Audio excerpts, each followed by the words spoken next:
Welcome to this video where we're going to be looking at a viewer question. Thank you to Serkan Usta for the questions, if that's how you pronounce your name. Sorry for not getting it right. Can you add one more aspect in your research? Is it possible to categorize the power struggle over the Mediterranean like the sun cult versus the moon cult, actually the crescent cult, and who is who? My reply, hi, that is an interesting aspect to consider. I think that will be beyond my reach though. So I was just trying to tell the viewer that, I'm not going to be able to really cover this. It's not something that I know a lot about where I can say, okay, let me make some videos. And then I'm not sure if I want to go in this direction. But then the viewer replied, Enki was represented as a half snake under the waist, later a dragon, a bull, and the crescent moon. Enlil was represented as an eagle, a lion, and the sun. I thought you may find some kind of relevance between the lines. So this second part makes me wonder, is a viewer trying to get me more interested so I really look into this? But let's just consider these two parts for this question. I think we first have to say, who is Enki, who is Enlil, for those that don't know. So Enki and Enlil are a part of the Sumerian religion. So ancient Sumer, a civilization of Mesopotamia, and we've been told that this the Sumerian civilization would have been based in the modern-day country of Iraq. Now Sumer also connected with the biblical land of Shinar by scholars. So the land of Shinar from the Bible, or the land of Sumer. And we'll speak about Shinar towards the end of the video. So Enki and Enlil will be the gods of the Sumerian pantheon. Let's explore Enki first. So notice for the page on Enki, the equivalent, Poseidon. So one of the Greek gods of the Greek pantheon of the Olympians. And we've been speaking quite a lot about Poseidon in the last few videos. So Poseidon very strongly connected with the Atlantic, with these countries of Mauritania, Morocco, Algeria, with the Atlas mountain range, but then also with the Mediterranean. So these countries, Spain and Italy. So Poseidon would have a big influence on this region, but it's been connected with the Sumerian god Enki. So I think that's the first thing to consider, because you would think that these two questions maybe aren't going to be related, because wanting to know about the struggle over the Mediterranean, but then the viewer is telling us about two gods who were worshipped in Sumeria, or the land of Sumer, and we've been told that this would be in this region of the modern-day country of Iraq. So that doesn't really seem to be connected to for the power struggle for the Mediterranean. But if it's true, this connection of Enki with Poseidon, then we can see that it actually really could be, because if we think about the information that Herodotus was telling us, that Poseidon was first worshipped by the Libyans. So Poseidon as a Libyan god. So if we just work on the premise that this is correct, that Enki can be connected with Poseidon, then you'd be saying that Enki was first worshipped in Libya, and that Enki was a Libyan god. So can you see that it becomes very important, what is the origin and the source for these religions, and trying to understand these characters of the mythology, that they worshipped as gods. But what is the correct placement or the origin? That's going to be very important to actually try, tackle this first part. You need to know the truth. You need to know, where are we supposed to be looking, and that's going to have an impact on when you explore this further, the who is who.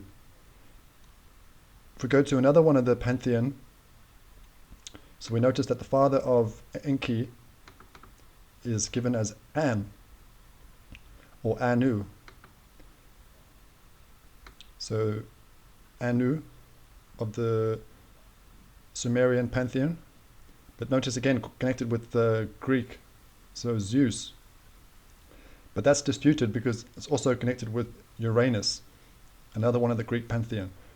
So it seems that the Sumerian pantheon or the Sumerian religion might be a little bit more confusing to follow. That's just my opinion looking at this. That to really, if you want to try, understand these characters and these gods, it might be easier to work with the Greek, understand the Greek before you compare it with the Sumerian, because we see we've got disputes here. But I just wanted to show you again that we have a Sumerian god being connected with the Greek pantheon or the Greek religion. And we'll do the other brother, so the brother of Enki and Enlil. We're going to just follow the trail for this one because the equivalents aren't that clear. But if we follow the equivalents and we follow the trail with the Hurrian religion or the Hurrian pantheon with Kumarbi, we notice that brings us to the Greek, which is Cronus. So you could compare the Greek and the Sumerian to try and understand the pantheon, how the pantheons are connected. I think that's the point that I want to try bring out from this video. So let's just read something to maybe help with our perspective. Okay, so it says here, now this is the page on the Annunaki. So these two gods that we've spoken of, Enki and Enlil, the Sumerian pantheon, known as the Annunaki.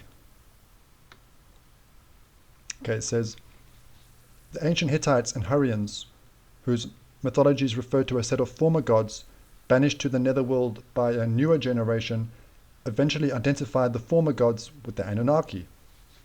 Okay, now we're speaking about the Sumerian world or the Mesopotamian world, that religion and that's those pantheons. Now we're going to read the Greek version. And notice the similarities. The Titans, also known as the elder gods, ruled the earth before the Olympiads overthrew them. The ruler of the Titans was Cronus, who was dethroned by his son Zeus. Most of the Titans fought with Cronus against Zeus and were punished by being banished to Tartarus. So it really does look to be the same story, where you've got an older pantheon of gods being overthrown by a newer generation, and then the older pantheon being banished to, like a nether region or an underworld. So if you go back, notice we have a former set of gods, so older pantheon, being banished by a newer generation. So it seems to be the same story. So I think that's what we're looking at, that the religion or the pantheon of the Sumerians, it's not something different to the Greek. It's connected. But I think it's important if you want to try explore other parts of this, like the first part of the question, you really need to know the origin and the source.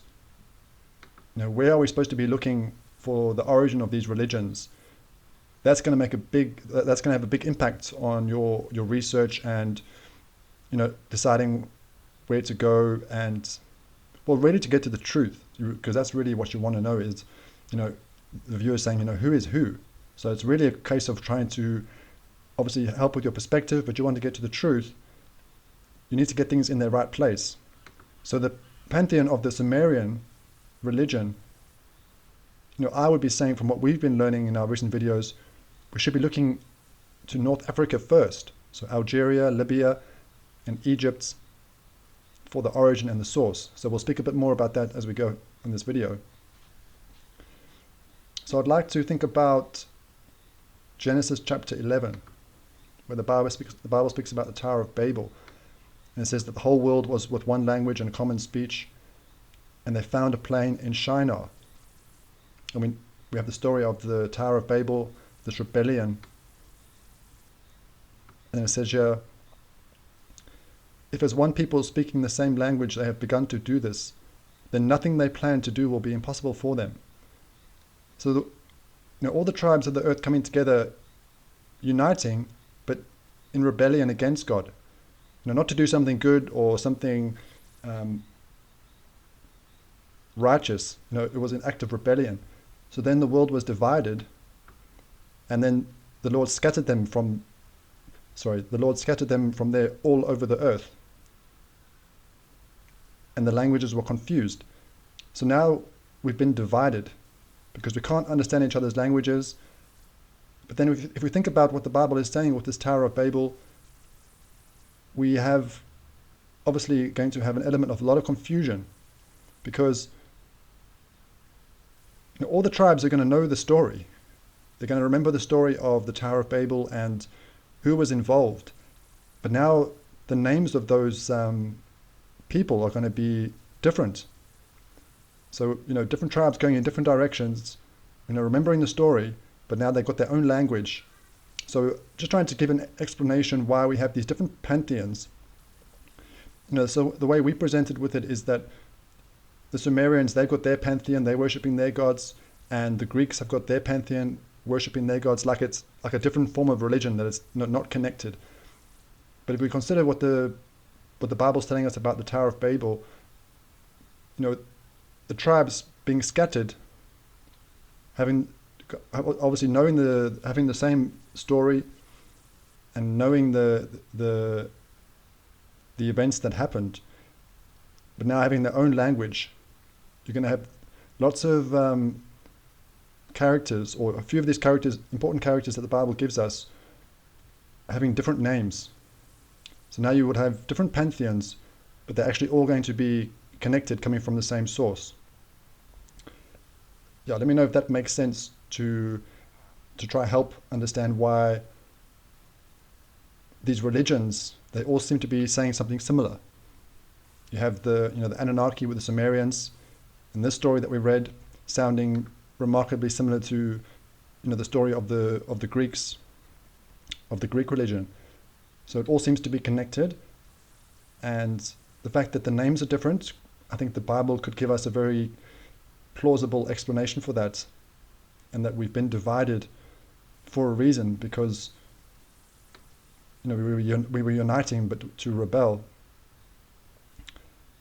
And I've also been telling a different viewer about my opinion that we should think about what the Bible tells us, and focus on what the Bible deems to be important for us, that can be beneficial, and not go off course or go off track, exploring things that the Bible doesn't explain or doesn't tell us. Because just like a bit of a warning, we could easily get lost with these pantheons and these religions, the pagan religions, trying to work this out, who's who. You could easily get lost and go off track, and where's it going to lead you? Is it going to be beneficial? So that's why I've been saying to one of our viewers that we should focus on what the Bible does tell us.